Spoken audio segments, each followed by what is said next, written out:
Hello and welcome everyone. In this video lecture, we are going to discuss about GST, which is Goods and Services Tax. तो 1 जुलाई 2017 में implement किया गया था और इस जुलाई में इसको पूरे 4 इयर्स कंप्लीट हो चुके हैं। तो हमें इसके बारे में जानना बहुत ज़रूरी है कि क्या होता है। बहुत सारे बच्चे डाउट भी पूछते हैं, मैम GST का एक बार छोटा सा एक्सप्लेनेशन दे दीजिए। तो हम वो डिस्कस कर लेते हैं यहाँ पे।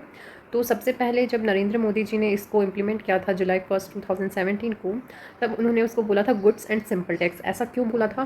क्योंकि आप यहाँ डायग्राम में देख सकते हैं कि जितने भी टाइप के टैक्सेस थे, पहले बहुत सारे टाइप के टैक्सेस लगा करते थे हर एक चीज़ पे। जैसे कोई एग्जांपल के तौर पे अगर कोई भी सामान अगर फैक्ट्री से निकलता था तो सबसे पहले उसको एक्साइज ड्यूटी का टैक्स उस पर इम्पोज हो जाता था, ठीक है। फिर उसके बाद क्या होता था, फिर उसके बाद एक्स्ट्रा एक्साइज ड्यूटीज़ लगती थी उस पर, जो कि ट्रेडर को पे करना पड़ता था।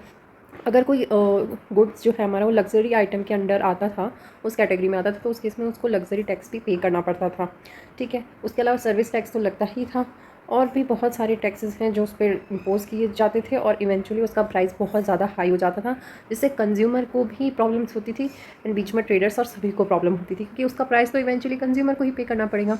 तो वो सब हटाने के लिए 4 साल पहले क्या किया गया कि एक GST जो गुड्स एंड सर्विसेज टैक्स है, इसके वो नीचे देखिए लिखा है वन नेशन वन टैक्स। ये आप मुझे बताएंगे ये कॉन्सेप्ट फर्स्ट कौन लेके आया था, कमेंट करके आप मुझे बताइएगा, ओके। तो इसीलिए इस सब टैक्सेस की जगह सिर्फ एक GST टैक्स इम्पोज कर दिया गया है, ताकि सभी को इसमें प्रॉब्लम ना हो, और सेंट्रल हो चाहे स्टेट हो, सबको इसका फ़ायदा मिले। The 4 types of GST in India are CGST, इसका फुल फॉर्म है इसका फुल फॉर्म है सेंट्रल GST, मतलब central goods and services tax. ये क्या होता है? ये इंट्रा स्टेट लगता है।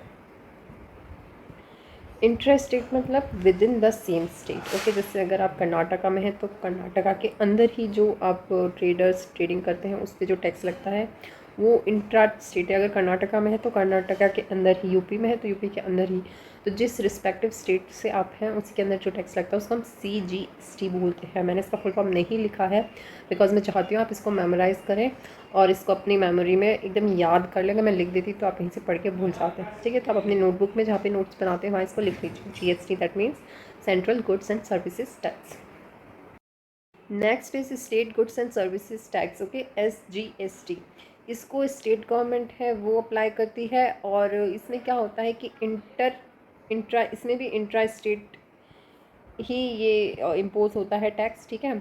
और इसमें क्या डिफरेंस है कि ये इसको स्टेट गवर्नमेंट इम्पोज करती है, और ये जो है ये इसको सेंट्रल गवर्नमेंट इम्पोज करती है, ठीक है। तो ये दोनों इसमें बेसिक डिफरेंस है, जबकि होता दोनों इंट्रा स्टेट ही है, ठीक है। ये दोनों इंट्रा स्टेट होते हैं, बट इसमें ये स्टेट गवर्नमेंट और इसमें सेंट्रल गवर्नमेंट इसको इम्पोज करती है।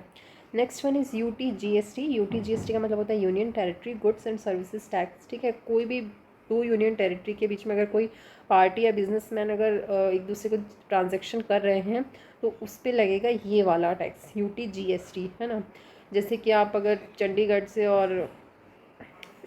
से अगर आप दिल्ली में कोई ट्रांजैक्शन कर रहे हैं, ठीक है, तो इसमें आपको UTGST देना पड़ता है, ठीक है। लास्ट है integrated goods and services tax, IGST। Integrated से आप क्या समझते हैं कि दोनों का कॉम्बिनेशन है। इसमें किस किस का कॉम्बिनेशन? एक तो SGST का और एक CGST का, ठीक है। SGST प्लस CGST इन दोनों का कॉम्बिनेशन है IGST, ठीक है, integrated goods and services tax. तो ये 4 टाइप्स के टैक्सेस जो हैं वो इंडिया में इम्पोज किए गए हैं, और इतनी सी कहानी थी GST की। आप अभी इस लेवल पे इतना समझ लीजिए काफ़ी होगा। फिर भी कोई डाउट रह जाता है तो आप मुझे कमेंट करके फिर पूछिएगा, मैं फिर क्लियर कर दूँगी, ओके। आज के लिए इतना ही, थैंक यू सो मच।